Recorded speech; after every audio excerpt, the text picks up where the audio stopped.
Unless you were on a social media detox, chances are you've seen at least one meme about a ship, a forklift, and a canal.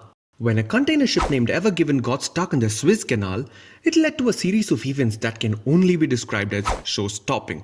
Literally, global trade just came to a complete standstill. Thousands of ships found themselves stranded as they waited for Evergreen to clear their path. A delay in shipping time means an increase in transportation cost, one that will ultimately reflect in consumer prices. According to Lloyd's list, the blockage was holding up about $9 billion worth of cargo every single day. Suez Canal is just one of the many passages that are considered as choke points. Choke points are strategic, narrow passages that connect two larger areas to one another. When it comes to maritime trade, these are typically straits or canals that see high volumes of traffic because of their optimal location. These choke points are very important because maritime transport is the backbone of international trade. Approximately 80% of global merchandise is shipped via sea. Before we discuss various maritime choke points one by one, don't forget to subscribe to our channel. Now let's talk about the Canal of the Hour, the Suez Canal. It is an artificial sea level waterway in Egypt, connecting the Mediterranean Sea to the Red Sea, preventing ships from taking a longer route through the Cape of Good Hope in South Africa, saving time, oil and money. Suez saw about 12% of world trade volume pass through last year. The Suez Canal's location is of such importance that it is no stranger to conflict.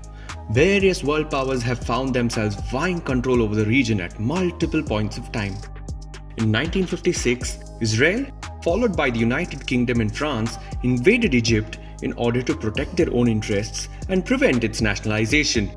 The Suez Canal, storm center of controversy for weeks, now becomes a cause of war in a lightning sequence of diplomatic and military moves. Since its seizure and nationalization by President Nasser of Egypt, the vital waterway has precipitated a new crisis in the already tense Middle East. That tension along the waterway, also known as the Suez Crisis, led to the canal's closure for months. During the infamous Six-Day War between Egypt and Israel, Egypt closed the Suez Canal on the 5th of June 1967. It remained closed for the next 8 years.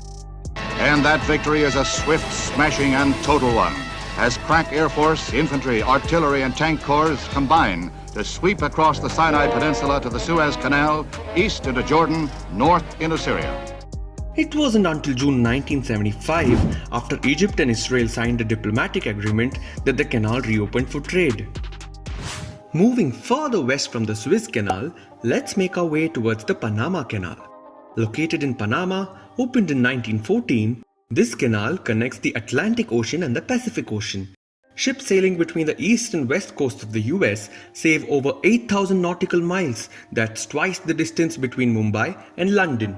In 2019, 252 million tons of goods were transported through this canal. The Bab-el-Mandeb is a strait between Yemen, Djibouti and Eritrea in the Horn of Africa. It connects the Red Sea to the Gulf of Aden. In 2018, an estimated 6.2 million barrels per day of crude oil and petroleum products flowed through the strait. Piracy is the biggest risk faced here. You can check out our videos on geopolitical importance of Bab-el-Mandeb.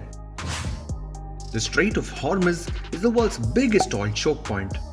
Talking in numbers, about 21 million barrels of oil a day flowed through the Strait of Hormuz in 2018. For perspective's sake, that's equal to about 10 billion cans of Coca-Cola in terms of volume. 35% of the world's seaborne oil shipments and 20% of oil traded worldwide passes through the strait. This region is also a hot spot of US-Iran tensions. Today, a U.S. warship brought down an Iranian drone in the Strait of Hormuz. Now, that is a key transit point for much of the world's oil supply. The Strait of Malacca is one of the busiest straits, carrying about 25% of the world's traded goods. About 80% of Chinese oil imports annually transit the Malacca Strait, which makes it the lifeline of China's energy and trade, and also acts as the entry point for breaking out into the Indian Ocean and beyond. We also have the Strait of Gibraltar, a narrow strait that connects the Atlantic Ocean to the Mediterranean Sea. The Danish Straits, which are a series of channels that connect the Baltic Sea to the North Sea. The Turkish Straits are among the world's most difficult waterways to navigate because of their sinuous geography. Even northern passages like the Bering Strait are growing in importance as climate change opens up Arctic shipping lanes. We have already made a video on the new Arctic routes emerging because of climate change. If you missed it, check out the link in the description box below. Any disturbance and blockage in any of the choke points gives rise to serious ramifications in many parts of the world. The history of mankind dictates that where trade thrives, conflict soon follows. So it's no mystery why so many powerful nations are trying to establish and maintain their military presence in these regions. If you like our content, don't forget to subscribe.